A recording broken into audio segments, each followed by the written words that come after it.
Tēnā koutou katoa, no mai. Welcome to this panel. What are literary games and why do they matter? Ko Erin Harrington the ho. I'm a senior lecturer based in the English department at the University of Canterbury, and it's a real privilege to chair this session, not just because it's a really fascinating topic, but because it's a panel that's made up of emerging scholars. So it's wonderful to be able to support this sort of work. Scholars from Otago University here in Aotearoa, New Zealand. And so what we're going to do is we're going to have 3 papers back to back, and then we'll open up for questions. But in advance of that, I believe that you can send through questions on the chat and they'll be fed back through to me, or when we get to the end, we can do the usual kind of Zoom hand raisey type thing as well, particularly if you'd prefer to do something a little bit face to face. And can I remind you, I mean, it's kind of done already, but just to keep your mics off if you are able to. And you also might want to change things to speaker view at your end, just so that you get a better look of the presenters and their slides. Thank you very much for your time and for taking the time to come and join us today. And I'd like to welcome our 3 panelists, Caelum Greaves, Chris Lamb, and Ursula Standring-Bellugue. All 3 are students at Otago University, and they've been part of the instigation of a literary games group, which is founding a community with a focus on understanding games as literary objects. And the work that they're doing here is a really excellent way of thinking through this conference's interest in how digital technologies might in turn foster community. So this was founded in early 2020 and is chaired by the Otago English and Computer Science major Jacob Cohn. And the group critiques games as literary objects. They come together, they read together, they talk about games together, and they consider the way that we might approach games to promote a more conscious form of play. And core to the idea of this group, as well as game studies more generally, is merging the spheres of play on one hand and criticism on the other. And the panelists have been exploring the communal consumption of games as a form of ritual as well, and how this builds links between the 2 spheres. As such, all 3 of the papers that we have today sit at this intersection of literary and genre and game studies, as well, of course, as digital humanities. And so they'll be approaching the idea of community in video games in different yet interlocking ways, each dealing with the question, why are literary games important, and why in turn are they worth studying? So our very first panelist is Chris Lamb. Chris is an MA candidate in English at the University of Otago, investigating weird fiction. They are interested in the I can never say that word, I'm so sorry. The phenomenological experience of the weird across narrative media, its discursive construction between the 19th and the 21st century, and the ontological potentials in disrupting rational and or ideological systems. They are particularly interested in the resignification of monstrosity in weird fiction by socialist and environmentalist, feminist, and queer writers. Chris themselves also writes magical realist fiction and noise music.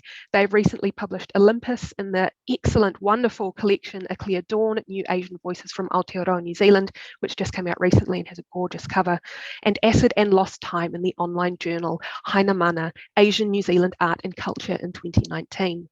Their most recent work, The Gloaming, is an interactive fiction created during Game Jam Aotearoa in 2021 with James Collins and Creations.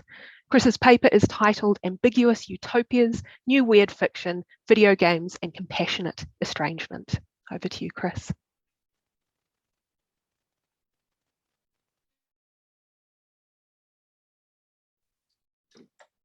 Hey, thank you for the introduction, Erin. I'd just like to thank the conference organizers as well as Jacob Cohn for sharing the literary games group. So I'm going to talk about weird fiction in games. Let me just share my screen.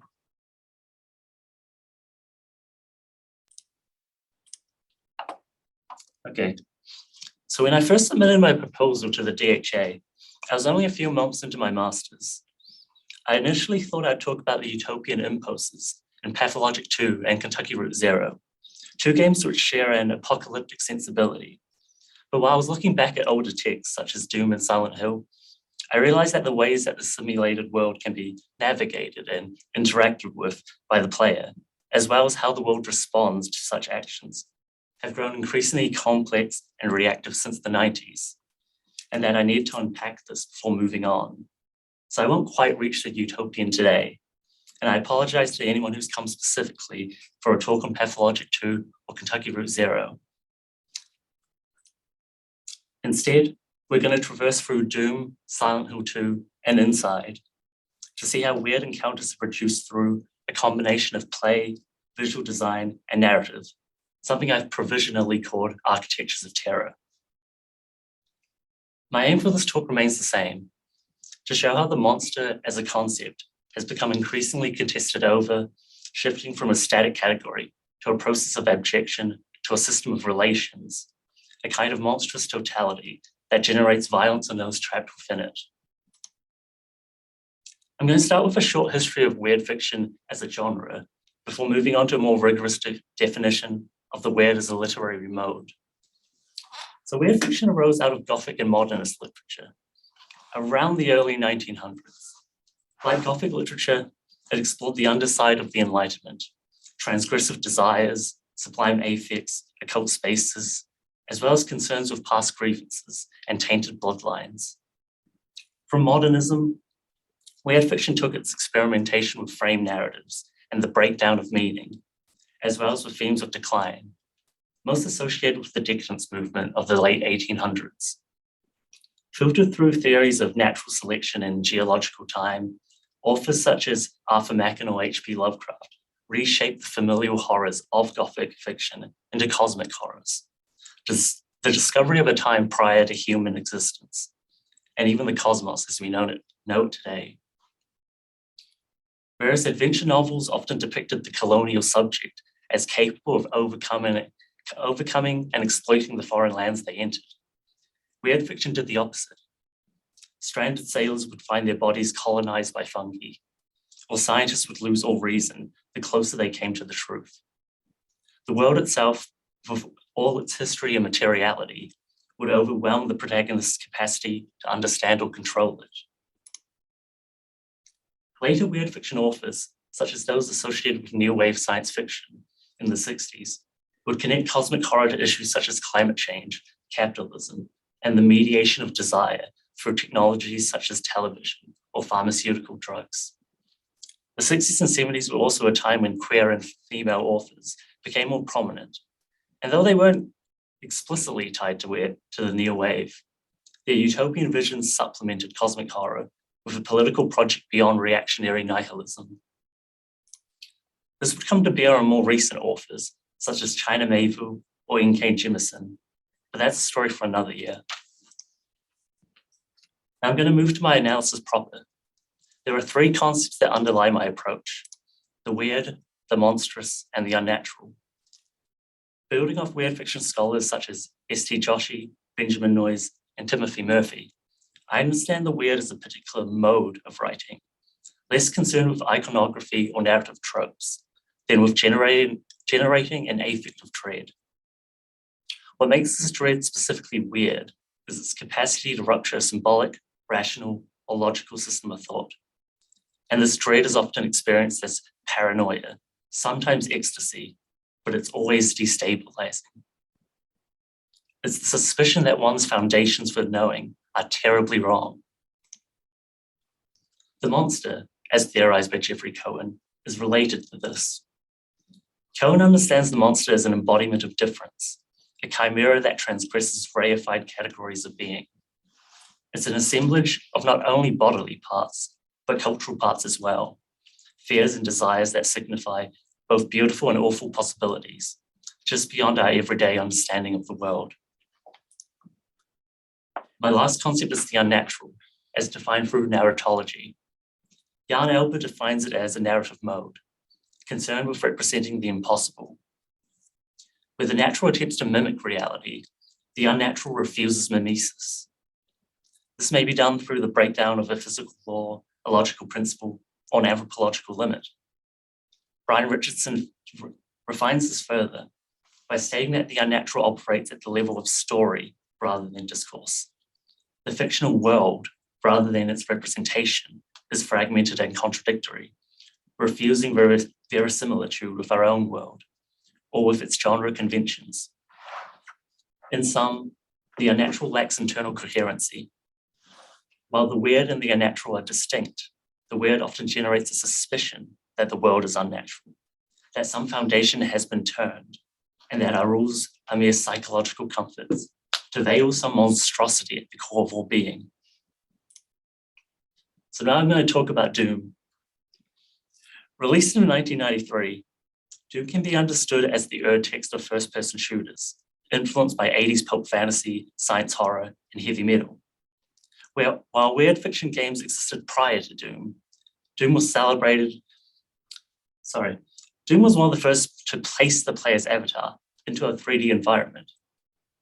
And while it was celebrated for its gameplay, there's a lot to be said for Doom's environmental storytelling.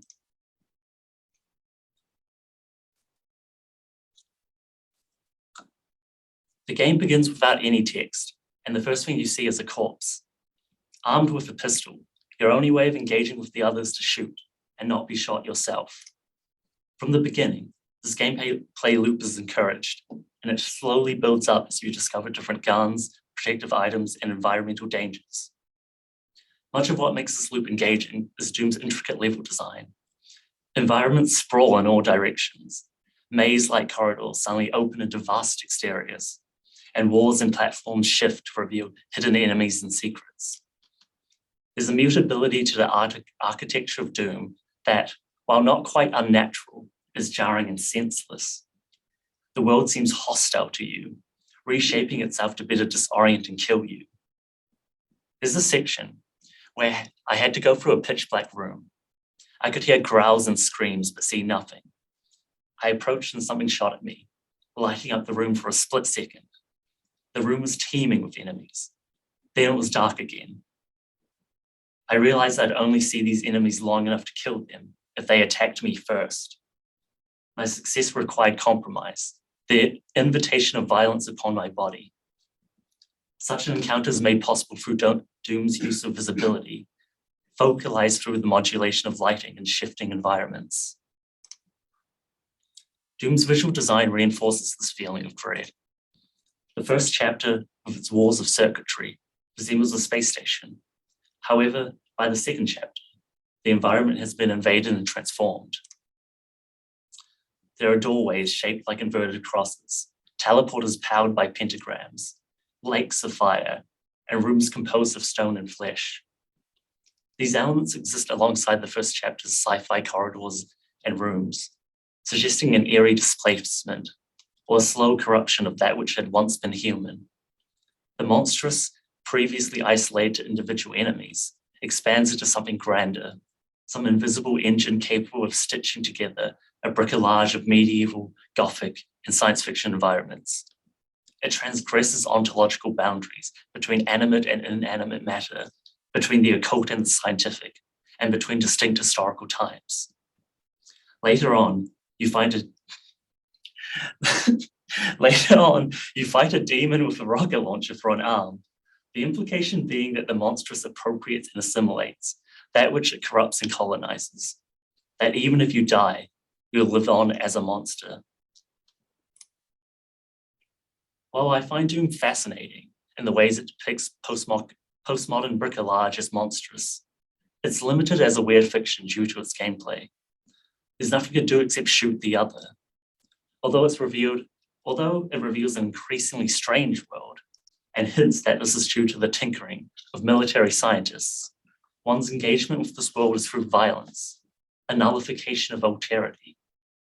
The monster remains that which must die, and with its death, the promise of a return to an ontologically sensible world. Ultimately, Doom is conservative in its story and gameplay. It's perhaps best understood as weird adjacent, or asymptotic to the weird.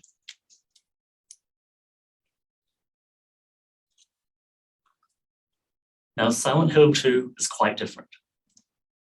Released a decade after Doom, its story was influenced by existential and surreal texts, such as Crime and Punishment and Lost Highway, as well as the art of Hieronymus Bosch and Francis Bacon. As a survival horror, the player's avatar is slow and vulnerable, better off avoiding enemies and conserving ammo. As the story progresses, the environment begins to morph into impossible and contradictory spaces. You begin in a bathroom, controlling the character James Sunderland, who's pulled into Silent Hill after receiving a letter from his dead wife. The bathroom is in disrepair, covered in grime and graffiti, and as you make your way into town, an oppressive fog settles. You can barely see ahead of yourself, and so you become reliant on your ears. There's a pulsating sound far away, deep and earthy. A distorted growl comes from the forest, then cuts off abruptly. Your steps repeat over and again, the same tap, tap, tap. Nothing sounds right. Everything is distorted, stretched, or broken. It's hard to tell which noises are within the diegesis and which are without. You find a radio, and his is static, and you pocket it. You find a key to the apartments, so you go there. You find a clock with a riddle on it, so you solve it. Though James has a motive for being in Silent Hill, to find his dead wife, his immediate goals are absurd. Much of the game involves traversing through repetitive hallways, finding locked room after locked room. In contradistinction to Doom's winding postmodern labyrinths, Silent Hill's labyrinths are rigidly modern, composed of apartments, hotels, and hospitals. They're estranging due to their familiarity, to the possibility that you've been here before and might never have truly left. There's a sequence, about halfway through the game, where you're in a museum.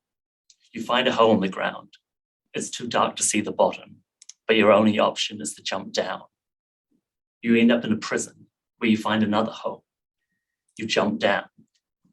You end up at a lower level of the prison. In the next room, there's another hole, and you jump down. I find this sequence terrifying, this endless self-directed tumbling down without an end in sight. Worse, when the sequence ends, you walk out onto the street as if nothing had happened. The uncanny ruptures completely into the unnatural, generating an awful sense that there is nothing holding this world together, except maybe James's confusion and despair. Those familiar with Silent Hill will know that this is exactly what's happening, that Silent Hill manifests the parts of ourselves we cannot face, but distorted into the unrecognizable, yet unbearably familiar. The dilapidated buildings, the esoteric puzzles, the endless descent into the earth. These are all symbolic chimeras from James's past. So where Doom displaces the human with the demonic, Silent Hill confronts the human with its own creations. We move from a concept of the human as outside of us to a concept of the monster as ourselves, but twisted and deformed. This is truer to Cohen's concept of the monster. The outside is not a literal over there, but rather the things we abject out. Many of Silent Hill's monsters are humanoid in shape, half merged with their environments. One resembles a body bag, caged by metal bars. Another is a mass of flesh, sunken into a bed frame. Themes of decay, entrapment, and lust saturate the world. Themes that become comprehensible once you learn of James's past. That after years of taking care of his bedridden wife, he kills her to end both her suffering and his own. From Doom to Silent Hill, we see a movement from the cosmic to the psychological, to architectures that resemble the main character's grief and guilt. Where Doom introduces us to a hostile world, Silent Hill reveals to us the hostile world already present around us, engendered by our own contradictory desires and fears. This is an interesting use of the weird. In cosmic horror, the protagonist often moves from a state of comprehension to incomprehension. Silent Hill does the opposite, while retaining weird fiction's mechanism of rupture. You ultimately comprehend the mystery of Silent Hill. However, this comprehension occurs through a traversal into the impossible. It's into that all the monsters in Silent Hill disappear the moment James learns the truth, and moreover, claims responsibility for enacting that truth. In other words, by traversing through the weird, the monstrous becomes human again.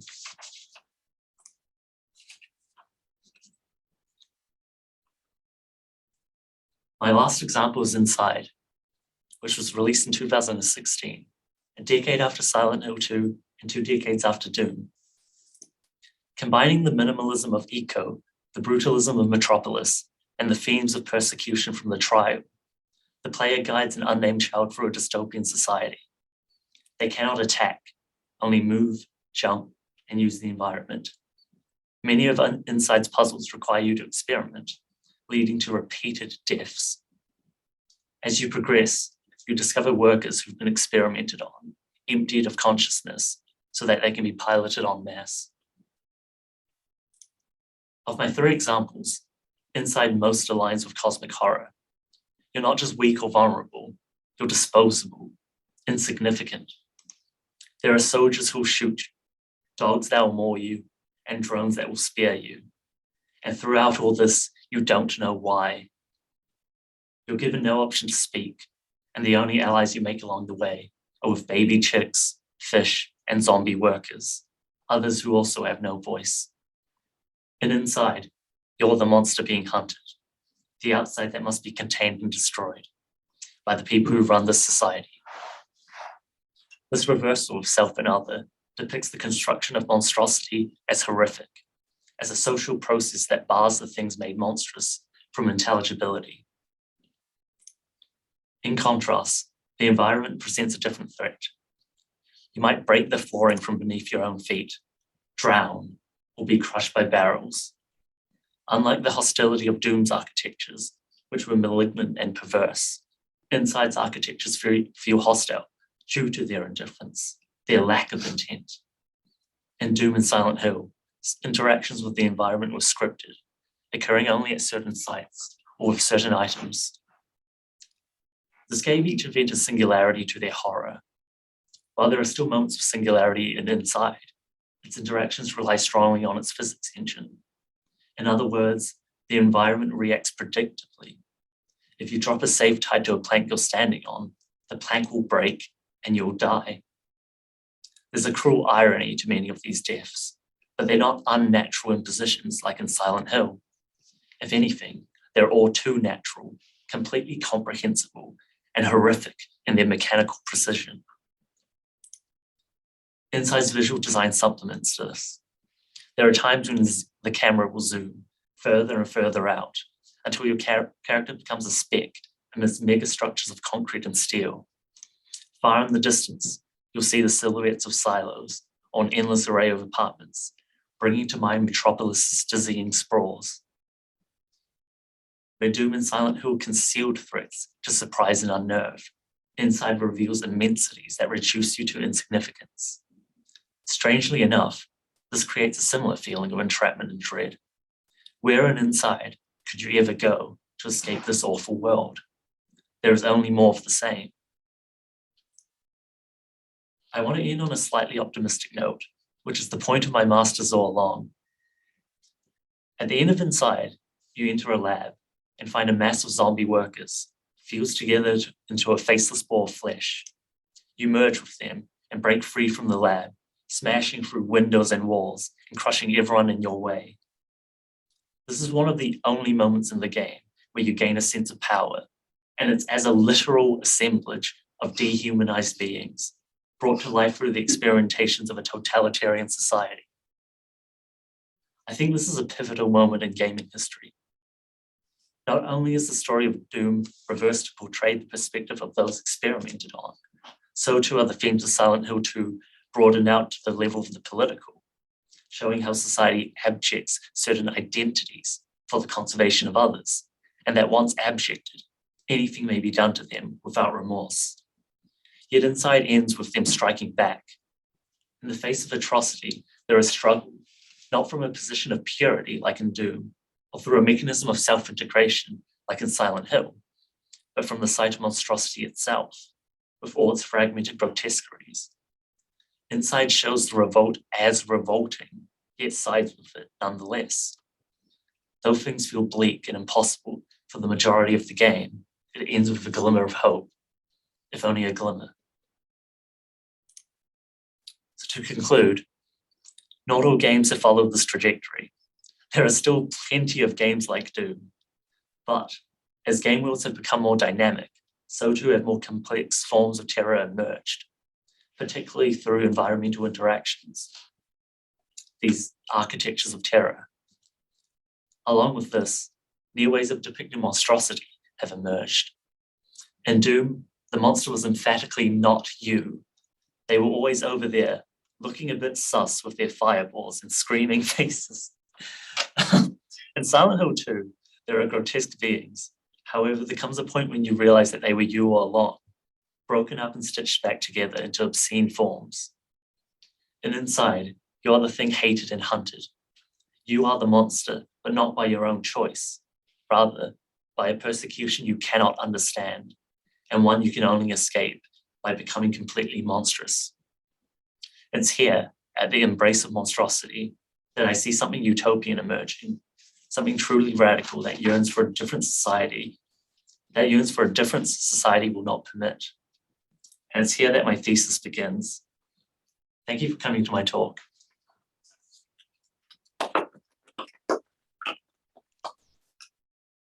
Thank you so much, Chris. My own area of research is horror, so I've just been sitting there like that, completely, I don't know, overcome by some of that. I'm going to certainly pick your brains at a later date, I think.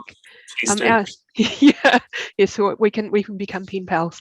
Our second panelist, as a part of this literary games panel, is Ursula Standring-Bellugue. Ursula is currently an English honours student at the University of Otago. Her area of study involves a crossover of game studies and religious studies, which is fascinating. This year, she completed her honours dissertation titled They Who Play to Pray, Video Games, Ritual and Meaningful Play, which explores the intersections of religious ritual and video games. She's also been working with Otipoti Games Company as a writer and a production assistant on the game Pai Moana, which involves both Māori culture and te reo Māori. Ursula's presentation is titled A Journey Towards Collective Joy, Ritual, Communitas and Video Games. Over to you.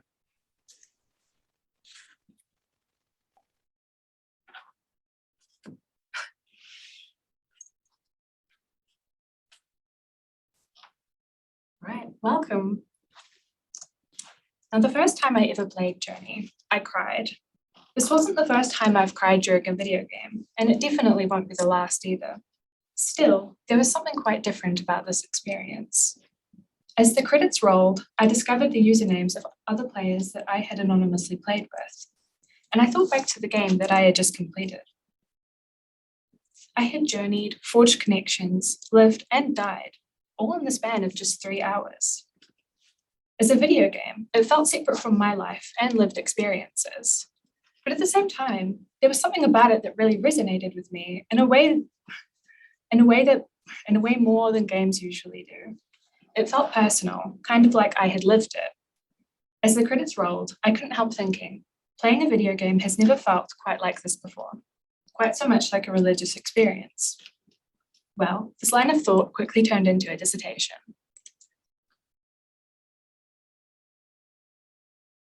Today, I'm going to be chatting about some of the conclusions that I came to in this research, which explores the intersections of ritual and video games. In my research, I became interested in examining how video games could be studied as simulated rituals. I suggest that in playing the game Journey, players perform the clearly defined phases of a rite of passage. Through its ritual structure, Journey can generate communitas, simulating a social experience for players that is in line with ritual. My aim with all of this is to show how video games can be legitimate spheres for meaningful and sincere social and cultural experiences. Whether or not they're religious or spiritual per se really depends on the player. Instead of suggesting that video games are inherently religious, I just want to show that they can resonate with the likes of ritual. In my research, I see ritual as a doorway to religious experiences, as they could be experienced in video games, but not exclusive to them.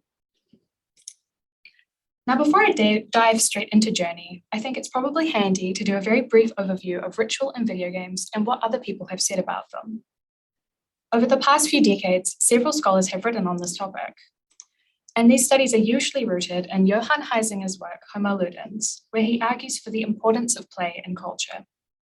Of play and ritual, he writes that the ritual act has all the formal and essential characteristics of play, insofar as it transports the participants to another world. Beyond this, we can also see similarities in the basic ways that ritual in video games are enacted and performed. Ritual is often characterized by repetitive physical movements, which Tatiana Schnell and Sarah Parley describe as behavioral scripts.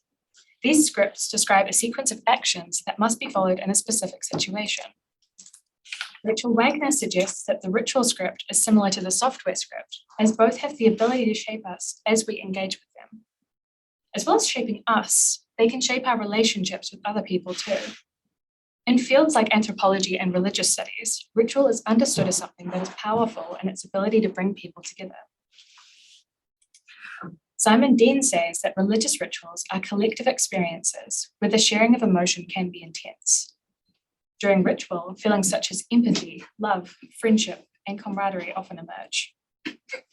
Therefore, while ritual can be practiced individually, it is also known for being a powerful means of bringing people together. Similarly, while video games can be played solo, they can also be powerful in bringing people together and establishing digital communities. I mean, just look at games like Fortnite, for example. Or we could look at Journey. Now, Journey is an indie game that was released in 2012 and has since been lauded as a game that defined the decade. Online, I've seen people say that Journey isn't even a game, it's an experience. To this I say, why can't it be both? Even so, there is something about Journey that really resonates with people, and there are many spaces online that are dedicated to heartfelt Journey player stories, which like mine tend to feature lots of tears and crying. So what happens in Journey that makes people so emotional? Well, precisely what it sounds like. It's a journey, but there's more to this journey than meets the eye. The player directs the Wayfarer, who is the game's mysterious cloaked avatar. The game takes the player, as the Wayfarer, on a journey towards an upper mountain, where they die and then transcend. The game has no dialogue or text, and therefore the meaning of the game's narrative is largely left up to the interpretation of whoever is playing it. And while Journey never explicitly situates itself within religion, fictional or real, it has strong spiritual themes and visuals. From the very beginning of Journey, the player is met with ethereal and mythical scenes. These range from the sweeping sands dotted with shrines to the cloaked avatar amid the crumbling ruins of a long-gone civilization. Now, this tie to myth isn't really surprising. One of Journey's creators has stated that Joseph Campbell's universal monomyth was the inspiration for Journey's structure. Now, this alone isn't really a big deal. This monomyth has inspired a lot of people, and I'd never dream of suggesting that Star Wars is actually a ritual. But what's important about Campbell's theory is that it outlines a common narrative structure. And while video games have narratives, they are not just narratives. They are fundamentally interactive. So in playing Journey, the player is essentially put through the monomyth themselves. But there's something a little more interesting going on here, and for this reason, I'd like to return to the inspiration for Campbell's monomyth, rites of passage. So what is a rite of passage? It's a term you've probably heard before. And in ritual scholarship, it refers to a type of ritual that initiates a person from one well-defined state to another. Arnold van Gennep describes him as accompanying every change of place, state, social position, and age. There are really common rites of passage that you've probably already experienced, like a graduation, a baptism, or even a wedding. However, they can also be much more elaborate cultural rituals. They are easily distinguished by their threefold structure: separation, liminality, and reintegration. In the separation phase, as the name suggests, the subject is separated from their initial status in society. During the liminal phase, they are in between statuses, neither here nor there. In the final phase, the reintegration phase, the ritual subject is reintegrated into their society with their new status. This theory was later built upon by Victor Turner, who developed upon the liminal phase and introduced a concept called communitas. Now, communitas at its simplest can be described as an expression of togetherness itself or collective joy. In some rites of passage, the different phases of the ritual can mirror the different stages of life. Structurally, Journey has clearly defined levels, all marked by visions at shrines. Journey is often referred to as a pilgrimage, with one of the creators of the game even describing it as a pilgrimage representing life. Journey's levels all capture different experiences and feelings, which many attribute to representing the different stages of life. If we take this one step further, we can say that the symbolization of these life stages in Journey symbolize the different phases of a rite of passage. For example, when the player enters Journey, they enter the separation phase as they accept their new in-game identity. Afterwards, the player is dropped into the open expanse of the desert, and they must learn the game's mechanics to get around in this strange new world. This level could then be seen as symbolizing childhood and marking the beginning of the liminal phase, as liminal beings are often thought of as infantile and childlike. Towards the end of the game, the Wayfarer undergoes a ritual death and is then reborn. We could say that this death and rebirth symbolize the incoming reintegration phase, which is completed as the Wayfarer walks through the final passage at the top of the mountain. This final scene embodies the passage from one state to another and the death of the old self. Now, while Journey doesn't necessarily change the player's status within society, many players note a kind of internal transformation that happens while playing the game. For this reason, I posit that Journey shares some of the same potential for transformation as a ritual does. But in playing Journey, it is the liminal phase that the player largely operates within. As I said earlier, the liminal phase is the transitional phase of a rite of passage, which Turner famously describes as betwixt and between. Tom Van Noonen suggests that from the very beginning, Journey follows Turner's key stages of the liminal rite. For an example of this, we can look towards Journey's avatar, the Wayfarer. According to Turner, the liminal subject often bears characteristics of androgyny and anonymity. The Wayfarer is an androgynous cloaked being who is the same for every character, aside from some variations in cloak ornamentation and colour. Similarly, because of the multiplayer system, players are anonymous until the very end as the credits roll. The in-game identity that players adopt in playing Journey matches that of Turner's liminal subject. The identity is not permanent, but temporary and liminal. The liminal phase is also characterized by a structured sequence of events that the liminal subject must follow. While the liminal subject is essentially anti-structure, the steps that they follow are highly structured. As a video game, Journey guides the player through a structured and scripted narrative. Sure, the player has a certain level of autonomy within this. They can try and walk in the opposite direction of the mountain, but they won't get very far. The player must interact with shrines to move forward, and they must move towards the mountain to complete the game. Therefore, there's a specific structure that must be followed in order to progress. As well as this, Noonan suggests that liminality is represented in the acts of Journey's gameplay. There's a big level in the middle of Journey where the Wayfarer surfs through the desert and the crumbling ruins of a long-lost civilization. This section can be disorientating, but also empowering. You feel like you have little control as the sand and surf stares you down, so you surrender yourself to the movement. Noonan writes that the act of surfing in Journey is the modus operandi for the experience of liminality, the quality of ambiguity or disorientation that occurs in the middle stage of rituals. After the surf, the player finds themselves in dark, looming tunnels that seem at odds with the tone for the rest of the game. This is the first time that the player encounters danger, as machines fly above them, threatening to attack if they see them. I suggest that this section is like Ritual Ordeal, a humbling experience that can also be characteristic of liminality. But it's Journey's multiplayer function that we can see one of the clearest and most intriguing examples of liminality, communitas. When playing Journey, if you're connected to the internet, you can encounter another player at any time. The other player is anonymous, and communication is limited to movement and the chirp that the Wayfarer makes to interact with things. To make up for this lack of verbal communication, players instead communicate through movement, such as jumping and gliding, while they journey together. These acts of communication encourage feelings of connection and empathy between players, as you can't troll or mess with them. You can only journey with them or help them. It's together that you navigate the depths of the shadowy and dangerous tunnels, trying to help each other and keep each other out of danger. You then both ascend the mountain that you've been journeying towards the entire game. It's on the same mountain that you watch both avatars slowly weaken and drop to their knees to die. At this point, neither of you can help each other, but you're still together, and in those final moments, that feels more important than anything else. Together, you then transcend and fly through the game's final level towards the top of the mountain in the final passage. I found that player stories really help to illustrate the ideas that I'm trying to convey and put forward. So here, one player writes, "I became so emotionally attached to my player, and clearly vice versa. We chirped all the time with one another as we went, waited for each other when one got caught up, and worried and cared for one another. We even ran side by side each other as equals most of the time." Here, I'd like to draw attention to this player's use of the word equals in order to connect it to communitas. As I've said, communitas is a unique social experience that arises during liminality. Because of its relationship to liminality, it is an equalizing experience, where the pressures of ordinary social hierarchies are eased. This easing allows people to come together as equals, often in a way that they ordinarily wouldn't. It is through this lack of structure or anti-structure that these feelings of togetherness and collectivity are established. But wait, couldn't this technically apply to all video game communities?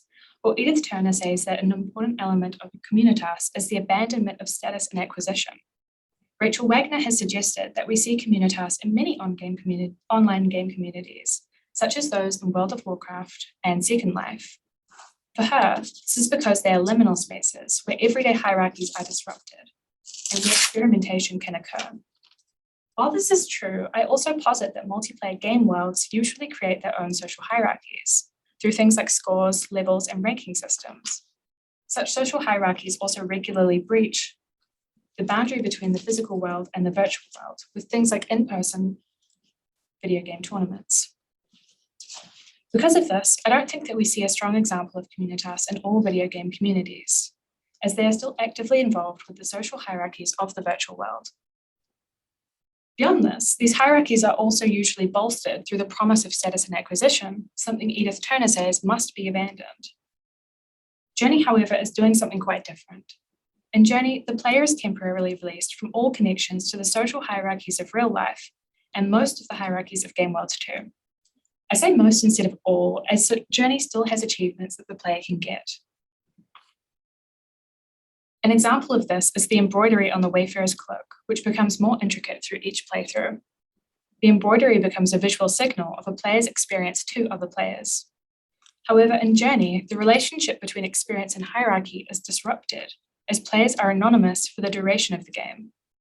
Therefore, any notion of status is temporarily suspended from both digital and real communities.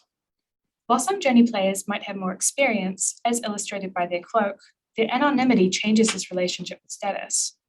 To other players, their experience doesn't really mean anything other than that they might take you to fun hidden spaces within the game. Because of this, Journey opens a channel for a liminal space within the sphere of game worlds. It's a space where both virtual and real identities and hierarchies are temporarily eased, and it's in this space that communitas can emerge.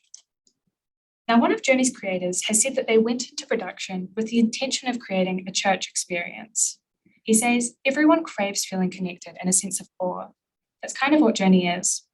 We all have a craving for those emotions. It's just a different era. We have to provide the same feeling, but through the medium that people are accustomed to. It's precisely this relationship between connection, ritual, and even religion that makes Journey a unique social experience for a video game. And this isn't lost upon players either. One player writes, is it possible to have a religious experience in a video game? Because I just danced for 20 minutes with a complete stranger in the final level of Journey. We synchronized our jumps until we were floating above the light, twirling and dancing and laughing and just, I don't even know, man, I'm crying. Through all of this, I hope I've illustrated that Journey can elicit intense emotions for its players.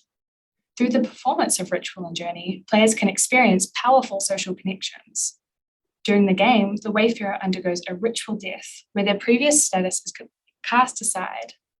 As they transcend to the final level, they're initiated and symbolically reborn into their new status. Between these events is the rest of the game, a liminal space, somewhere separate from both physical and digital social worlds. It's because of this that Journey players experience liminality together, that Journey can elicit communitas. This is where player hierarchies are diminished and players can come together as equals. And ultimately, games like Journey show that video games can be powerful, not just as tools of entertainment, but as sincere modes of connection. Thank you for attending our panel.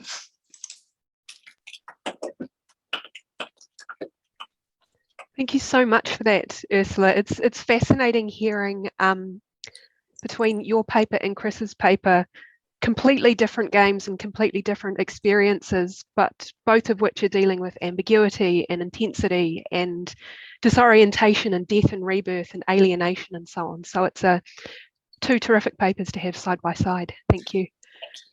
Our third and final paper is from Caelum Greaves.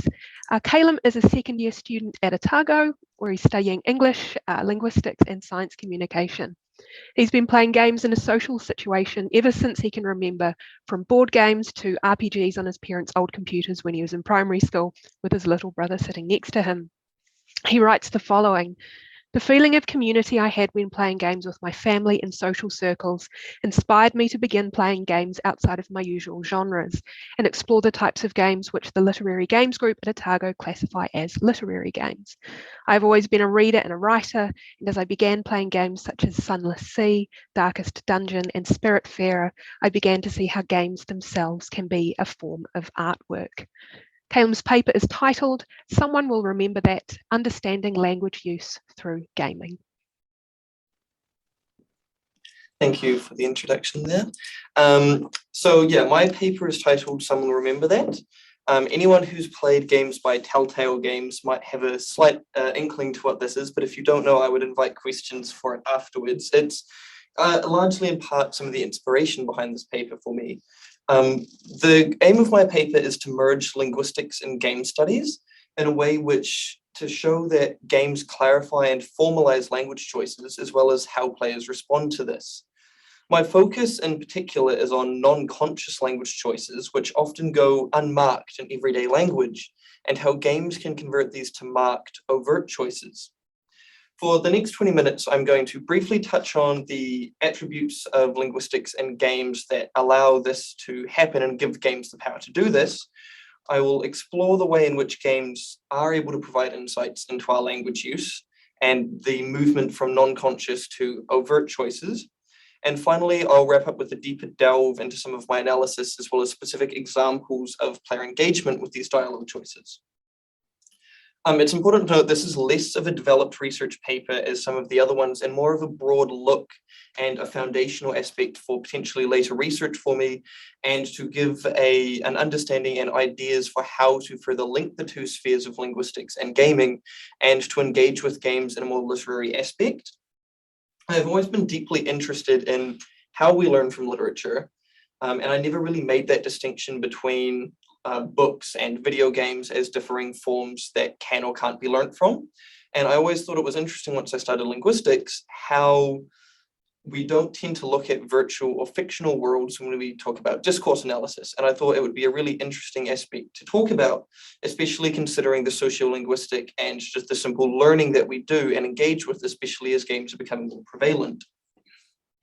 When I first started playing games, it was a very different scene to these days. Video games was an improper collection of words, and if you identified as a gamer to other people, it would be met with looks of disappointment or disapproval, or both. I was lucky enough, however, from this to find a way of reclaiming that title of gamer by engaging with them as literary objects, even from when I was younger, which is a reason the literary games group has been so influential for me at Otago. I remember some of my earliest memories playing games, especially RPGs, was playing Mass Effect and spending ages in front of every dialogue wheel wondering which choice I should make here, knowing that the outcomes could lead to different interactions between my player and the other characters, even other characters leaving or dying. And it wasn't until I started playing linguistics that I fully began to understand the importance of the learning I was doing while playing that game. Through studies of discourse analysis through G and Schifrin, I've begun to look into sociolinguistic analysis, how people interact, why choices are marked or unmarked, and what makes them conscious and non-conscious. G proposes discourse analysis tools, which are functional methods of exploring the way meaning is constructed and shared through language. He discusses how dialogue and meaning reflects our inherent identities, relationships, and values.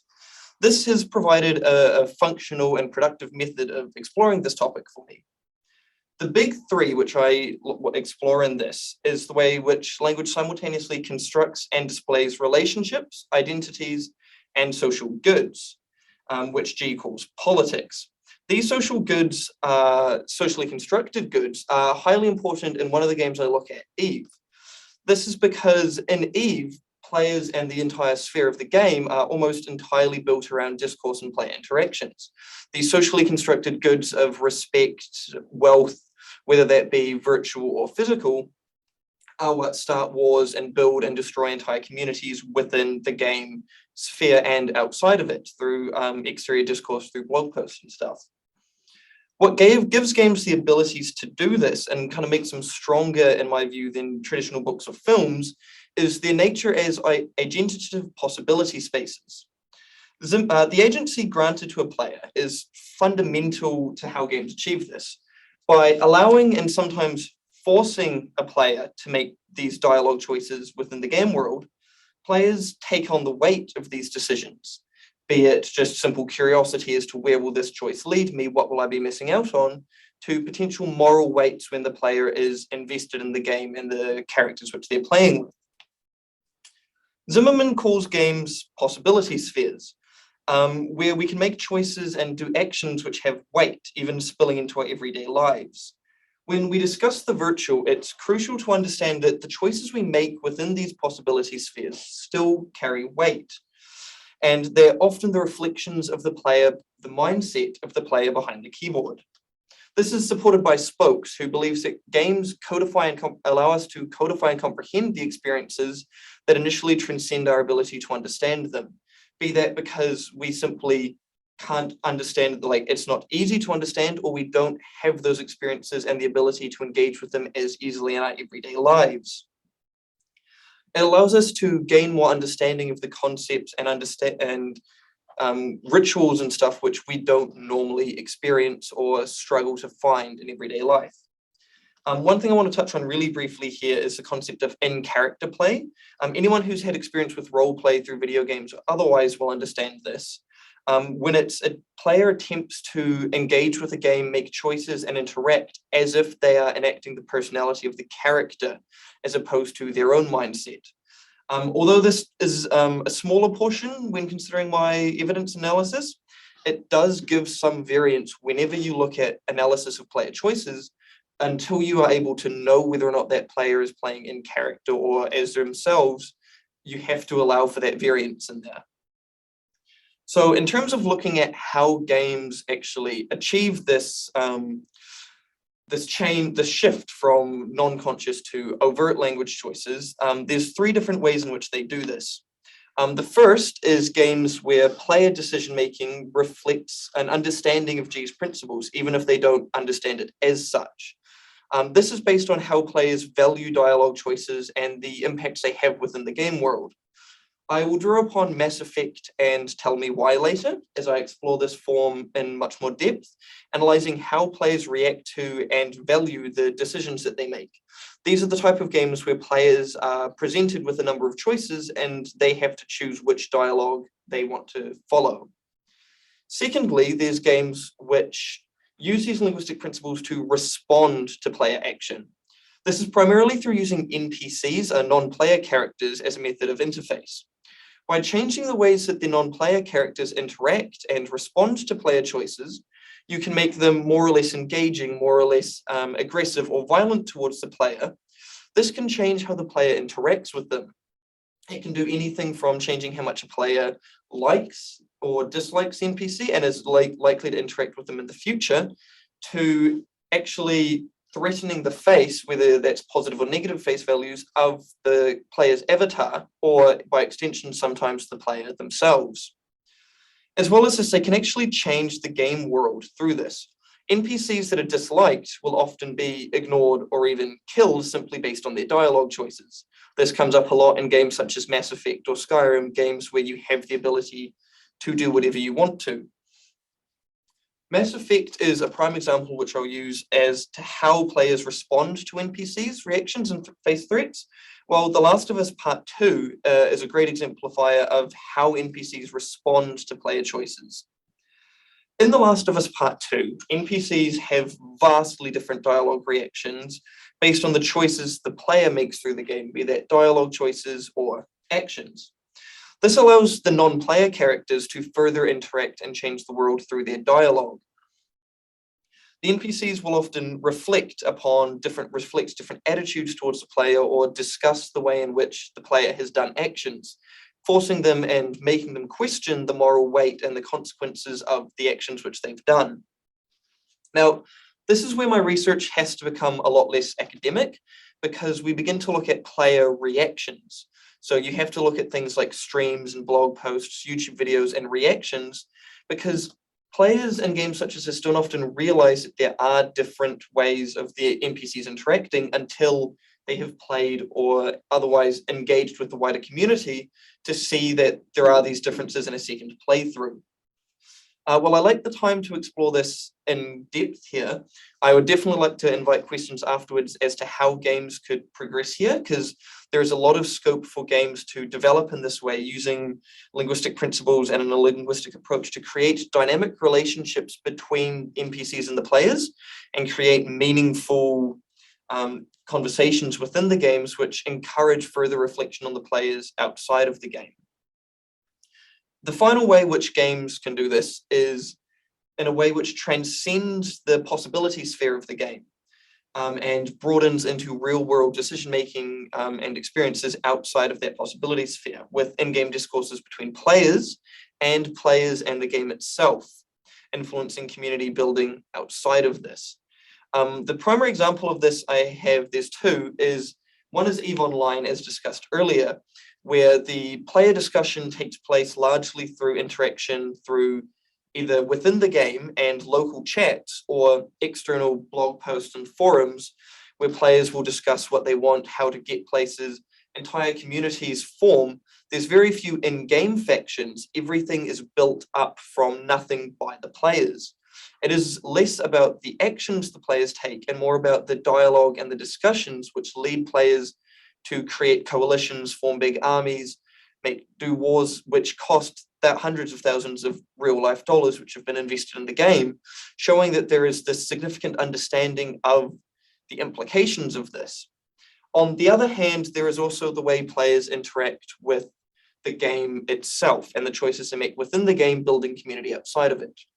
The images on screen are players' reactions to a game called With Those We Love Alive.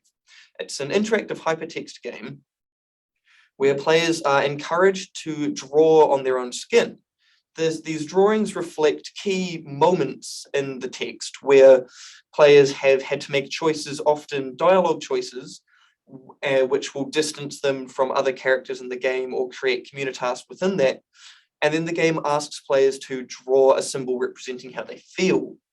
Well, a lot of the community which has been built outside of the game through Tumblr and Reddit and other public forums does revolve around these symbols. A lot of it also revolves around the choices which the players made in creating these symbols and the dialogue which they did within the game, with communities bonding and forming around players who have decided that their character is going to reject society or engage with these morally grey areas. These dialogue choices within the game create both a sense of meaning within the sphere of the game and externally within the player communities. So in terms of my focus, a lot of it is on these kind of decisions which the players make within the game. Dialogue choices which are based upon interactions and the ability to make choices. The tree on the left is one from Mass Effect, where it shows across the games the major dialogue choices, which I'll bring up later because there is an understanding that these dialogue choices have weight from both the player community and the developers of the game themselves by choosing to display trees and make these meaningful interactions which impact the ending of the game. As you can see, they often form almost butterfly-like effect patterns with intertwining pathways which end in quite radically different outcomes. The chart on the right is, you don't need to be able to read it, it's more to show the complexity of some of these dialogue trees. This is a dialogue tree from a single act which you can have with a character in another similar story-based dialogue game, Dragon Age Inquisition. Imagine the complexity these dialogue trees can reach when spanning across 4 or 5 acts. You have a dozen or 2 dozen characters this is a tree in isolation. Their trees can intertwine and change depending on what pathways you've taken with other characters. This begins to provide an understanding of the huge number of pathways available to players within the games, which begins to reflect not entirely accurately, but on a much stronger level, the infinite pathways we have available when discussing in reality, and allows us to further reflect upon this. By confronting players with these dialogue options, Mass Effect and other similar games, poses are usually non-conscious choices as active decision-making. it forces players to approach these in such a way by making it part of the game mechanics. You are given a dialogue wheel and forced to choose one of, X number of options before you can actually progress with the game. One of the ways we know players understand there's meaning in these choices is the way that people take time to play over these choices, especially when you're looking at streams where players are discussing these with their audience and trying to decide what pathway they want to take. There's a clear understanding that these have weight and we want to take time to make sure we choose the right path or the path we want to follow. People, this can't really be done in regular conversation for risk of seeming rude or, having no social grace. But we can see further the understanding of the meaning these have by frustration that players experience when these dialogue choices double as quick time events where you have to quickly make a snap decision, often like you have to do in real life, or when the choices on the dialogue wheel don't exactly represent the dialogue your character actually gives, leading to a lot of ability to misconstrue or misidentify the information that's being put across. This frustration at games having too much reality in them shows this an understanding that there are meaning in these choices. There's an important aspect to this where these often appear to follow real-world decision-making processes, and this is another solid piece of understanding as to how this shows understanding of meaning and players identifying with G's tools and displaying identity, relationships, and values through the discourse they present, whether that be within the game sphere or outside of it. This is some data from Tell Me Why, which has great visualizations I wasn't quite able to get my hands on for this presentation, where players have to make dialogue choices which the game identifies as important, and they have a self-updating website which shows percentages of players who make these choices. There's overwhelming numbers of players choosing positive dialogue choices with positive repercussions rather than negative. And we can put a small portion, not all, but some of the negative repercussion choices down to people either playing in character or distancing themselves further, playing the game again in order to gain achievements or to experience the other pathways which it follows. A lot of the evidence which I gained was both anecdotal, but also through the way players interact with this. A large part of it is in players trying to game the system. Players want to know how to achieve specific outcomes, so they want to know which ones have weight. The way that players present this to each other is through wikis, blog posts, and upon other discussion forums. However, I thought what was something that was really interesting to me is players didn't often pose this as choose option A if you want outcome Y. Instead, they would pose it as ways such as take this kind of approach, or the character enjoys these things, so discuss this kind of topic with them if you want to have this kind of approach, which shows an active engagement from players with the characters and how they will respond to situations. It means that characters are actively thinking about the ideological choices they must be making and characters make, as well as placing significant weight upon these choices. Even though there are players who want to have the simple A to B understanding there, they want to know just which options to choose, and is sometimes posted that way. There is a significant, even with this, there is less, although there's less engagement with it on a kind of interactive level, it still shows an understanding that there is weight in these choices. They still understand that in order to progress or get certain outcomes, these choices have weight which can lead to different paths. What would be interesting to look at in the future is whether or not there's understanding here of this outside of the sphere of the game, or if there's a simple understanding of this is a game in a mechanical sense, this is how it works, as opposed to being this is how this dialogue works, and I have a deeper understanding in a broader sense. This is quite interesting because it shows that the players place value on not just the big decisions on which the games place value, but on the more minor details, showing, like as shown on the screen, small things where on different playthroughs characters have slightly different dialogue interactions, or creating matchups between characters for maximum dialogue. There's this desire to have the dialogue in there and to see what weight it carries and experience it, more than just what the game identifies as valuable, showing that there's a broad understanding that these have weight, but it differs from the players to the game company which created it often. Where do I plan to go from here in looking at potentially postgraduate study using this as a foundation, but also just looking at studies of how to explore whether or not players have understandings of like whether these reflect player ideologies, and if they take these understandings out of the game and back into, you know, the non-game sphere.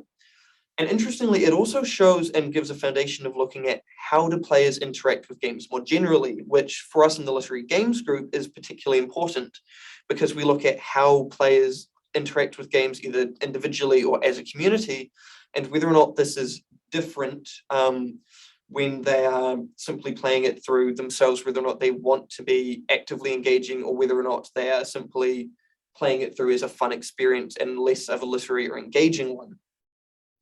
I've got a lot of anecdotal evidence through the research I've done for the conference.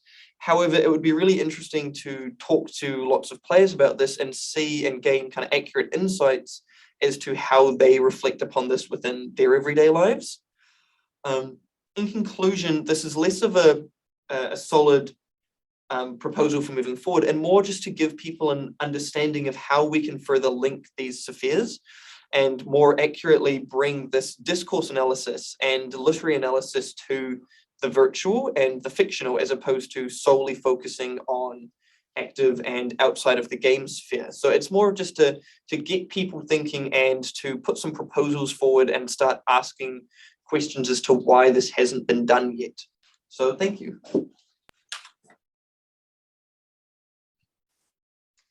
Thank you so much. That's oh, you've made my brain all fizzy thinking about how people engage with their gameplay in variously kind of cognizant ways or not, and the way that gameplay might kind of spill over into, like you say, wikis or Tumblrs or Reddit threads that then in turn might inform maybe the way that those games are designed as well as played and shared and so on. So that's fascinating, I think. Now we've got heaps of time. We've got about 20 minutes if anyone has any questions for any of our panelists. You can either throw them through in the chat or you're very welcome to put your hand up and I'll call on you if you like.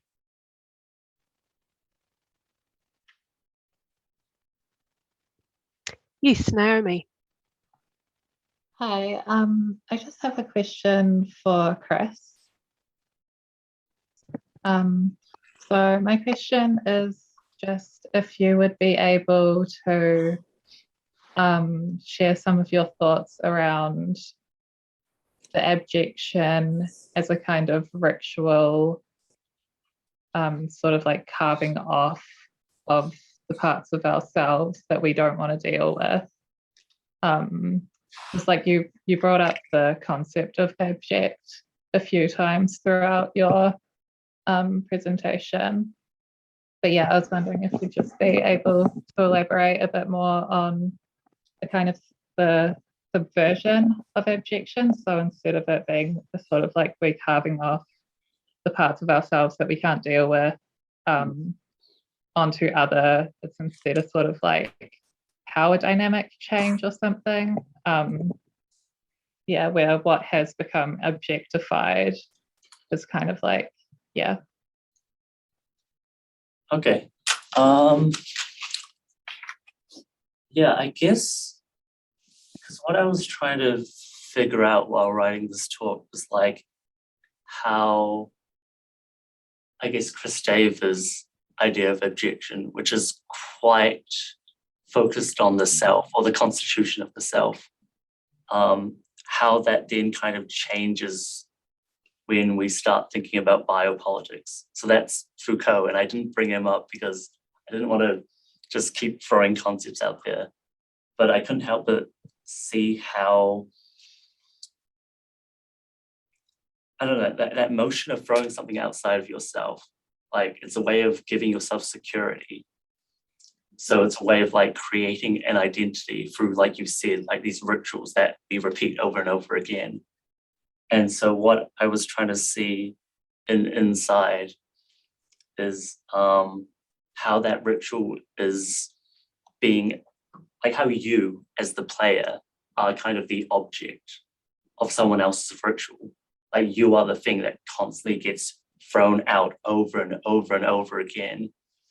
And I don't know how I've never quite seen that before, like a depiction of abjection from the thing thrown out. Like, sorry, I'm not sure if this answers your question, but yeah, I'm just trying to connect it to the case studies that I presented. Do you have any more thoughts? Yeah, I appreciate that I was being a bit vague, but yeah, I guess just the idea of media like reflecting power dynamics over time, and how a power dynamic in like modernity, for instance, might be the sort of solidification of the power of a certain kind of social group, and how that gets reflected in media. And then like over the last couple of decades, kind of seeing more representation in media and like even in video games in general. There's like, it's always, you know, like the cis white male protagonist, and how that is kind of beginning to be subverted, and we're starting to see more like variance within that. Yeah, and so I guess just like the objectified other kind of gaining more empowerment and embodiment even. Yeah, and like how media is reflecting that process to us. Yeah. Well, like two films I can think of off the top of my head that seem to be trying to do that reversal are the Neo Suspiria and also Get Out. Like because like old horrors, like they tend to, I don't know,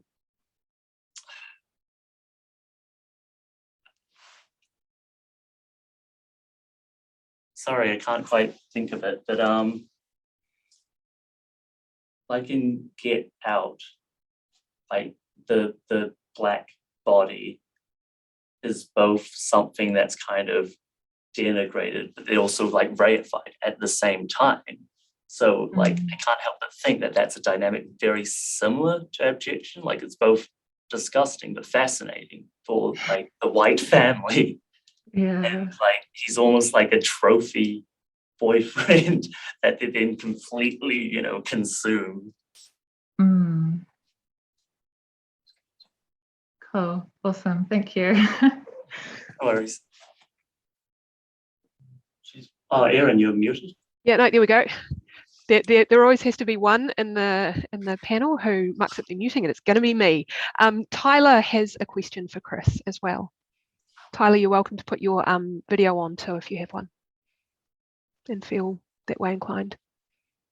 Well, it says the host has stopped all video, so I'll just go without video. I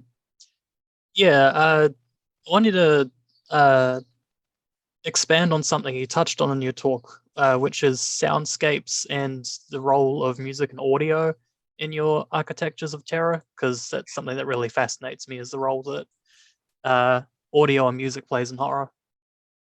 Yeah, well, that's something I did really want to like bring up, but yeah, didn't want to cram too much. So I didn't mention that Doom, like its soundscapes are kind of a mess. Like you just have heavy metal playing in the background while you're just running around shooting things. And then sometimes suddenly there's just ambient industrial sounds.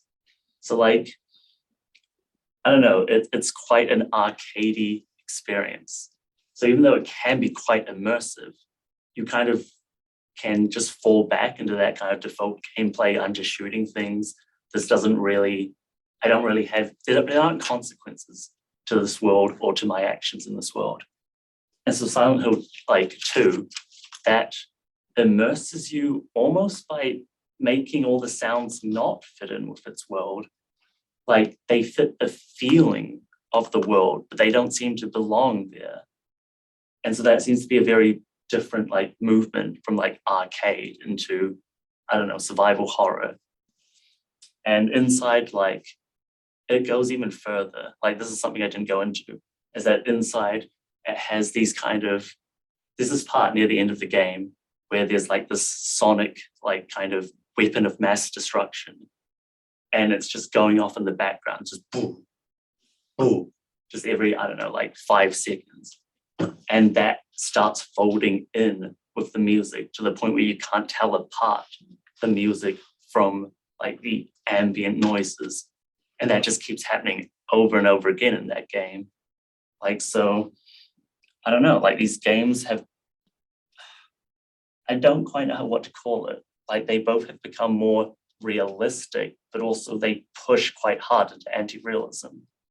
Like, I can't help but feel like the diegetic and the non-diegetic, these terms don't work anymore in gaming, or at least in the more experimental games.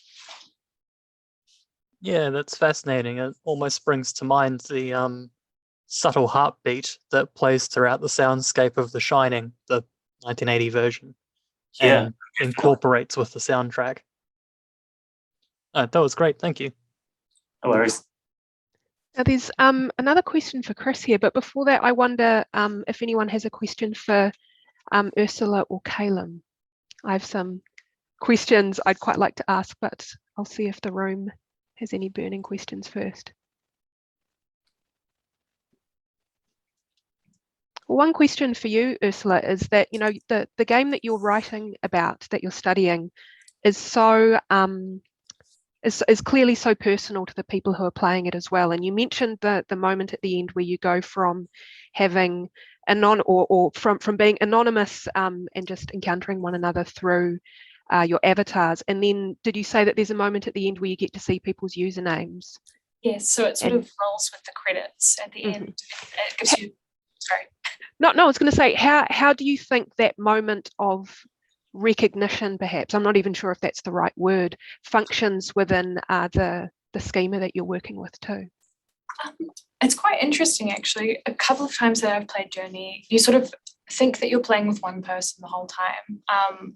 And sometimes you do, but then other times it's sort of, you discover at the end that it's actually just 5 different people, like 5 different usernames turn up at the end, and you sort of realize like this one constant person that's been beside you the whole time is actually been comprised of like 5 different people, which is really, really fascinating. So it's sort of like this real group experience sometimes. Like every now and again, it is just one other person, but yeah, it can be this real, I guess, a collective experience. And at the end, that reveal is quite, you know, strange and visceral, because it's often not what you expect. And you mentioned that, you know, people will play through again and again and get additional embroidery. Does the experience of that moment change when you've played it through a few different times? Do you mean like the reveal at the end? Yeah.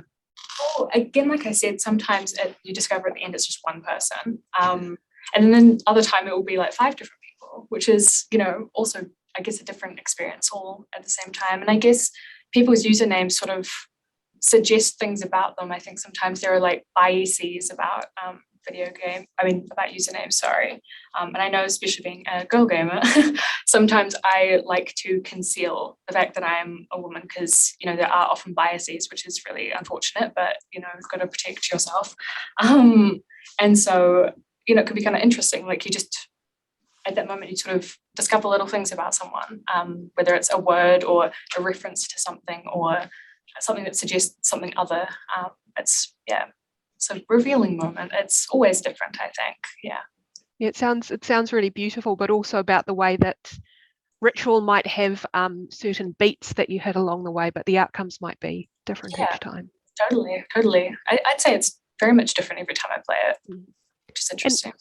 And did anybody have anything for Caelum? Because I've got a question for him too before we come back to Chris and monsters. Yeah. I mean, I was really fascinated by your discussion about the extent to which we become cognizant of our encounters with things like dialogue trees and so on. Was there a particular game that you were playing when you suddenly started to realise the extent to which you were making either very deliberate choices as a player, as opposed to kind of barreling through, that might have maybe sparked some of this interest? Well, I guess I've always been very conscious of that when I play games. Like, I used to hate choose your own adventure books because I would have to read them every single time to get every single ending. So there was a very acute nature of being aware of the fact that each choice you make within these dialogue trees spreads out, and the longer the game is, the more important these choices are, because the harder it's going to be for me to go back and play the whole thing again to get different outcomes. So like, I think Mass Effect was probably one of the first ones I played that was kind of similar to that. But there have definitely been ones later on, and kind of with the like a lot of the games by Telltale Games and stuff have been like that lately. But I think Mass Effect was probably the main one because I've always been quite consciously aware of that fact. But it wasn't until I started kind of doing the linguistics that I really realized how much importance that had, and how much the dialogue we choose, especially because we often put so much of ourselves into games, which is how we can have transcendent experiences or almost religious feeling, ritualistic experiences, and feel that communitas, is because we put so much of ourselves into video games. So I think that's where I can really kind of realize that we can actually use that as a way of a form of discourse analysis, even though it's not between two physical people. Yeah, I was thinking while you're talking of the Walking Dead game that Telltale did, and the degree of moral culpability you become increasingly aware that you have, specifically through the use of that dialogue. Yeah, that's the moral culpability is huge when you're looking at dialogue with this. Like within all of the games where you make choices, so many of your choices can result in quite morally, like quite serious moral implications, which again require you to invest yourself in the game. If there's that distance where you don't have any care about what happens in the game, then you're not going to worry about those moral implications. Yeah, And even games like The Last of Us Part 2, so many of the dialogue choices that the NPCs make are in reaction to morally grey or honestly morally heinous deeds which you've done throughout the game. And you're like, oh yeah, this is fine, they're all NPCs, no one cares. And then the last one you left alive is running around like screaming for his buddies who have, you've all murdered. You're like, wow, they actually care about each other. yeah, it's fascinating. Yeah, I'll flick over to Tess, who has an amazing question for Chris. Tess, did you want to ask that yourself? Sure. I put it in the chat because I also realized that we'd had a lot of questions for the same person, so I was trying to leave it as a possible later question. Brilliant papers, all of you. Thank you so much. I also work on monstrosity in games, but I look at roleplay games like The Witcher and Skyrim and these kind of big games that have a lot of that kind of dissection from fans and wanting to know and understand every single element and how to kind of best it. And I've recently been thinking a lot about how monsters, this idea of monstrosity by a lot of kind of conventional definitions, and a lot of what you talked about, these ideas of objection and of being kind of unknowable, and the way that games then have to produce a kind of set of statistics and a set of very knowable, definable kind of elements for a non-player character and for a monster within the game. But as I was listening to what you were talking about, I felt like especially that kind of amalgamation of bodies and what you were talking about at the end really managed to defy that and have elements in a game that were kind of still monstrous in its unknowability, if that makes sense. So I was just wondering if you can comment on how you think this idea of monstrosity sort of holds up for games that do have to create a very systematized kind of way of knowing a thing or a monster. Yeah, I guess a lot of that, like how we know things in games, like a lot of that seems to tie to meta. So for people who don't know what that means, it's just like learning the game rules behind, all the story and whatnot, and just creating, the most efficient, killing machine you can. And so RPGs are good for that because there is like a system of like how attack rolls work, how accurate you can be, etc., etc. And I guess a lot of the like action RPGs have tried to hide that more and more. So in The Witcher 3, like the first time you encounter a banshee, it is utterly terrifying. Like you don't know what's going on, and it's only through like repeated fights that it becomes kind of rigid. You do exactly what you have to do, and then they're dead. And I guess Inside, for a game like Inside, where you keep encountering a very different thing over and over again, like you don't get that repetition, or rather the repetition keeps changing. And I think that's how it really, like, I don't know, shocks you. But there are also examples within CRPGs that I can think of, like 2 off the top of my head were Knights of the Old Republic 2 and Disco Elysium, where like those 2 kind of push pretty hard into cosmic horror at certain moments of their narratives. Like Knights of the Old Republic 2, it's based off D&D, but like the 3 Sith Lords, like one is like a dude that died but was so strong in the Force that he somehow could hold all his broken bits of his body back together. And the only reason he stays alive is because that pain keeps him conscious enough to keep holding his body together. Another character is like some kind of Force black hole. Like he's like a gaping void in the Force or something. And like, I don't think he even has a body. And then another Sith Lord is just like the, for lack of a better like term, the Platonic ideal of betrayal. Like that's like, even though you go through the game and you do eventually fight them, like that conceptually stays in your mind as what the hell am I doing? Like what is going on here? And with Disco Elysium, it doesn't even have combat. So it kind of tries to get away from the big stat management. And regardless of what class you do and what skills you take up, like all your skills speak to you. Like when you're going through a conversation, you're dialoguing with them. So it's almost like they're characters and there's no like real meta to that game. Like failing is fun. It's really fun seeing your character just mess up and all the other characters looking at you pitifully. That's amazing. I want to keep going, but I'm afraid that we've kind of run up against almost our time. I hope that everyone is able to join me in thanking our panelists, Chris, Ursula, and Caelum. I've been really inspired by this, not just from the work that you're doing, but the fact that you as emerging scholars are also creating your own community of research practice. I just think that's so amazing, and so kudos to you and to the staff members who I'm sure no doubt have been supporting you in this as well. To the rest of you, thank you so much for your time and attention. I hope you enjoy the rest of your time over the next few days in the conference, and yeah, thank you very much. Thank you to the panelists.